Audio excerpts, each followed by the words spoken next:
May kasabihan, no man's an island. Pero minsan, ang dami mong kasama pero pakiramdam mo mag-isa ka pa rin. Ngumingiti ka, nakikipag-usap, nakikisama, pero sa totoo lang, marami kang laban at tahimik mong binubuhat mag-isa.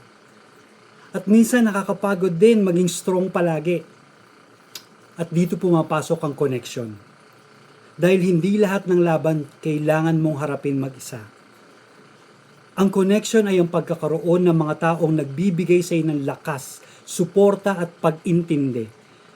Mga taong kaya kang pakinggan, itama at samahan habang lumalaban ka.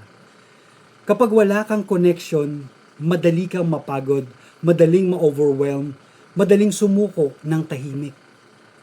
Pero kapag may mga taong tunay na nakakaintindi sa iyo, gumagaan kahit papano ang laban. Kaya tanungin mo ang sarili mo, sino ang mga taong nagbibigay ng peace sa buhay ko? Sino ang nakikinig sa akin ng walang judgment? Huwag mong i-isolate ang sarili mo. Minsan kailangan mo lang ng taong nakakaintindi.